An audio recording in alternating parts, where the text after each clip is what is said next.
Good morning everyone. Daily reading plan tayo. Happy New Year ulit. January 1, 2022. Day 61 natin. 2:05 na ng umaga guys. So, tuloy-tuloy na puyat natin para diretso gising mamaya. Numbers chapter 16 and 17. Numbers chapter 16, basa. Now Korah the son of Izhar, the son of Korhat, the son of Levi, and Datan and Abiram, the son of Eliab, and On, the son of Peles, sons of Reuben, took men. And they rose up before Moses with certain of the children of Israel, 250 princes of the assembly, famous in the congregation, men of renown. And they gathered themselves together against Moses and against Aaron, and said unto them, Ye take too much upon you, seeing all the congregation are holy, every one of them, and the Lord is among them. Wherefore then lift ye up yourselves above the congregation of the Lord. And when Moses heard it, he fell upon his face. And he spake unto Korah and unto all his company, saying, Even tomorrow the Lord will show who are his, and who is holy, and will cause him to come near unto him, even him whom he hath chosen will he cause to come near unto him.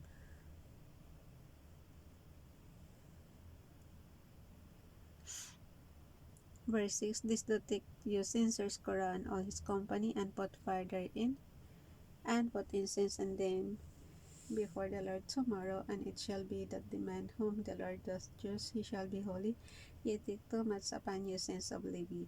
And Moses said unto Korah, Hear I pray you, ye sons of Levi, seemeth it but a small thing unto you that the God of Israel hath separated you from the congregation of Israel. Kate.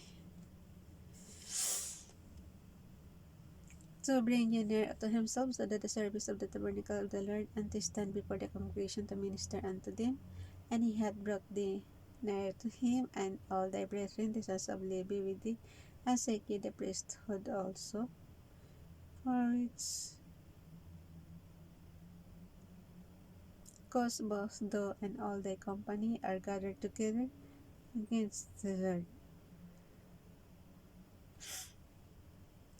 And what is Aaron that ye murmur against him? And Moses sent to call Datan and Abiram, the sons of Eliab, which said, We will not come up.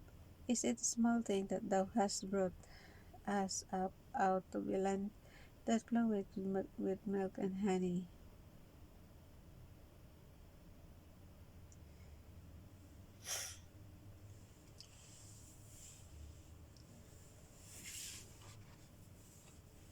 To kill us in the wilderness, except thou make thyself altogether a prince over us. Moreover, thou hast not brought us into a land that floweth with milk and honey, or given us inheritance of fields and vineyards. Wilt thou put out the eyes of these men? We will not come up. And Moses was very wroth, and said unto the Lord, Respect not thou their offering. I have not taken one ass from them, neither have I hurt one of them. And Moses said unto Korah, Be thou and all thy companions tomorrow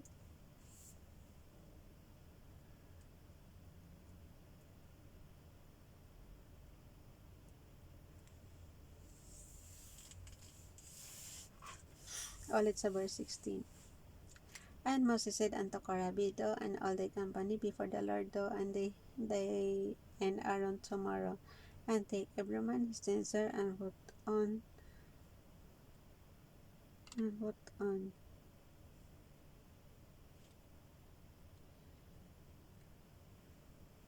Okay.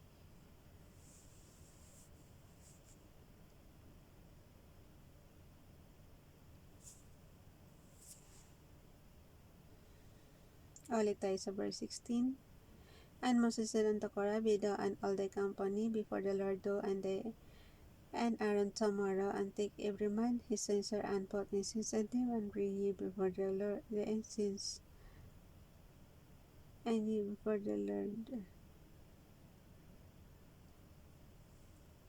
Nawala na naman ako. And ye before the Lord every man his censer, 250 censers, thou also and Aaron, each of you his censer. Verse 18, and they took every man his censer, and put fire in them, and laid incense thereon, and stood in the door of the tabernacle of the congregation with Moses and Aaron. Verse 19, and Korah gathered all the congregation against them unto the door of the tabernacle of the congregation, and the glory of the Lord appeared unto all the congregation. And the Lord spake unto Moses and unto Aaron, and saying,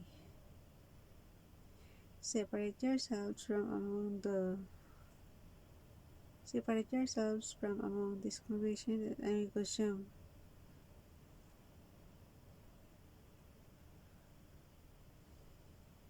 that I may consume them in a moment.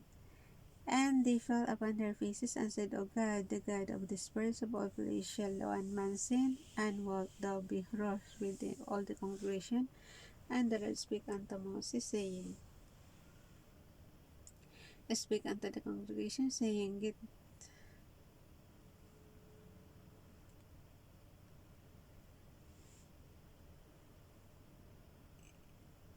uh,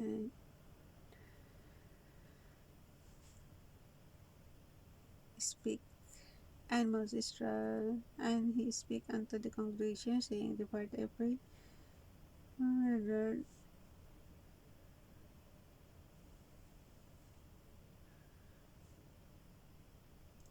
And he spake unto the congregation, saying, Depart every year from the tents of these wicked men, and touch nothing of theirs, lest ye be consumed in all their sins. So they got up from the tabernacle of Korah, and Abraham on every side, and Dathan and Abiram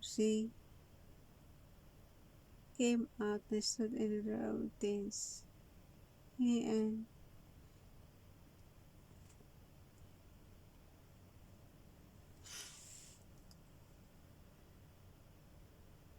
all it. So verse 28. And Moses said unto Abraham, This is my name. And Moses said, Hereby.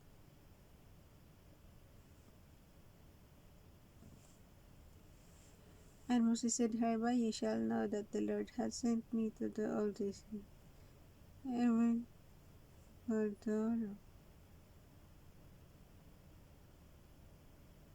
All it sa 28. And Moses said, Hereby ye shall know that the Lord hath sent me to do all these things works where I have done them of mine own mind. If this men die if these men die the common death of all men, or if they be visited after the visitation of all men, then the Lord hath not sent me. But if the Lord make a new thing, and the earth rolls, if these men die the common death of all these men,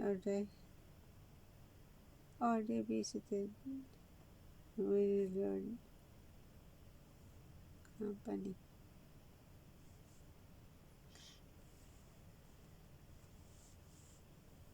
The Lord company daw. But the Lord had not sent me. So verse 30 na tayo. But if the Lord make a new thing, and earth open her mouth, and swallow them up with all that appertain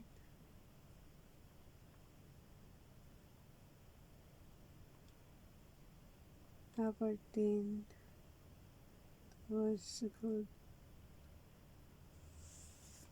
unto them, and they go down quick into the pit, then ye shall understand that these men have provoked the Lord.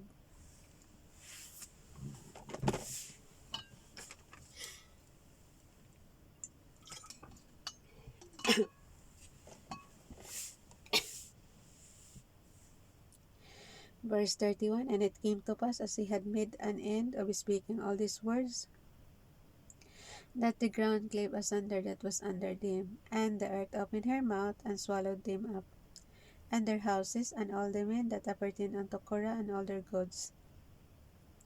They and all they appertained to them went down alive into the pit on the earth, and closed upon them, and they perished from among the congregation, and all Israel that were round about them fled, and they cried of them. They said,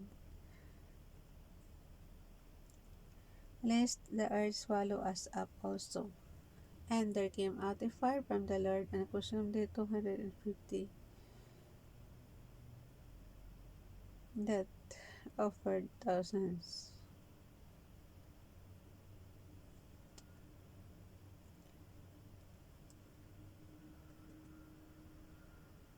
Hala, asan ako?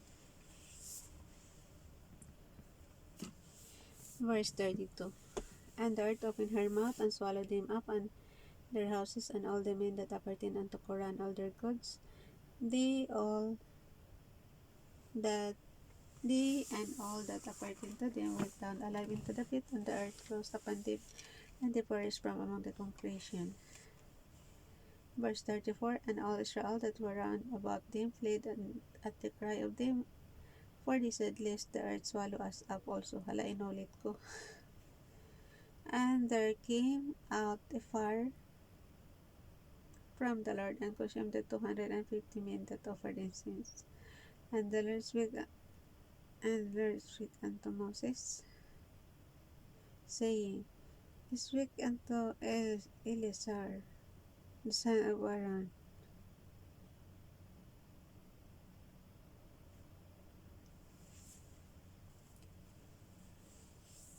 the priest, and he take up the censers out of the burning, and scatter thou the fire yonder, for they are hallowed. The censers of the sinners against their own souls, let them make them broad plates for a covering.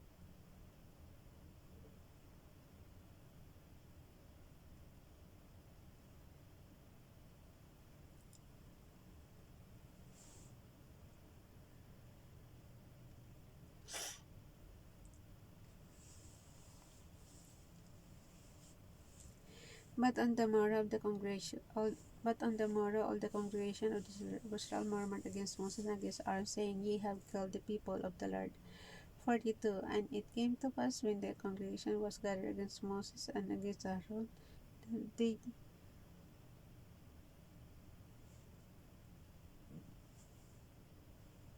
okay, ulit.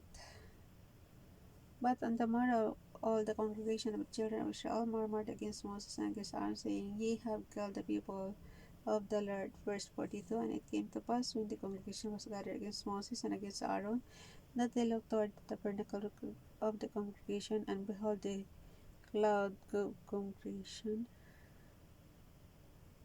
and behold, the cloud covered it, and the glory of the Lord appeared.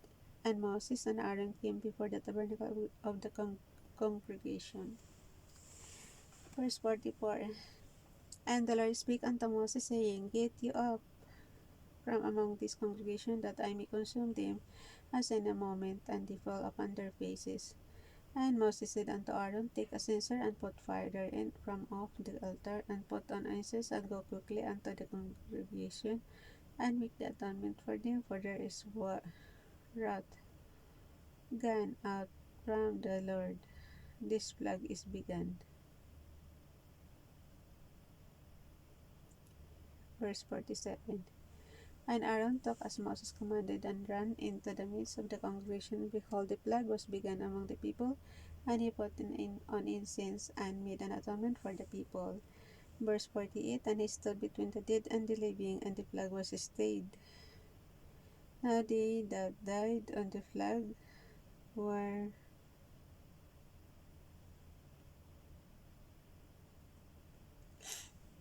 Now that they died in the plague were 14,000. Sa 48 muna guys. And he stood between the dead and the living, and the plague was stayed. Now 49. Now they that died in the plague were 14,700, beside them that died above the matter of Korah. And Aaron returned unto Moses unto the door of the tabernacle, and Aaron returned unto Moses unto the door of the tabernacle of the congregation, and the plague was stayed. Guys, basahin nyo rin. Sobrang haba talaga. Namamaos na ako. Numbers chapter 17. Wala pa kasing tulog to 20 na. And the Lord spake unto Moses, saying, Speak unto the children of Israel, and take of every one of them a rod according to the house of their fathers, of all their princes according to the house of their fathers, 12 rods write to every man's name upon his rod. Chapter 17 na to guys Verse 3, And thou shalt write Aaron's name upon the rod of Levi, for one rod shall be for the head of the house of their fathers. And thou shalt lay them up in the tabernacle of the congregation before the testimony, where I will meet you. And it shall come to pass that the man's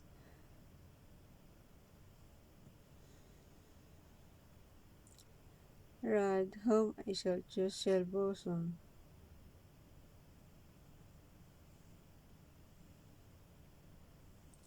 And I will make to cease from me the murmurings of the children of Israel, whereby they murmur against you. Verse 6, And Moses spake unto the children of Israel, and every one of their princes gave him a rod apiece for each prince one according to their fathers' houses, even 12 rods, and the rod of Aaron was among the rods. Verse 7, And Moses laid up the rods before the Lord in the tabernacle of witness. Verse 8, And it came to pass that on the morrow, and it came to pass that on the morrow Moses went into the tabernacle of witness, and behold, the rod of Aaron for the house of Levi was budded, and brought forth buds and blossoms, and yielded almonds. Verse 9, And Moses brought out all the rods from before the Lord unto all the children of Israel, and did look and took every man his rod. And the Lord said unto Moses, Bring Aaron's rod again before the testimony to be kept for a token against the rebels, murmurings from me, die not.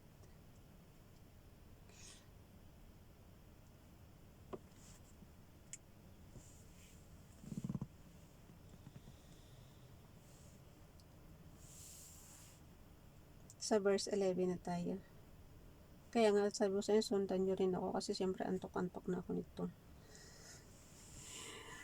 Verse 11, And Moses did so as the Lord commanded him, so did he. Verse 12, And the children of Israel speak unto Moses, saying, Behold, we die, we perish, we all perish. Verse 13, Whosoever commits anything near unto the tabernacle of the Lord shall die, shall be consumed with fire.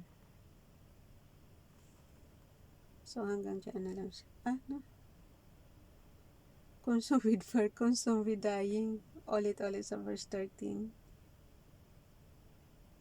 Ulitin natin yung verse 12 at 13.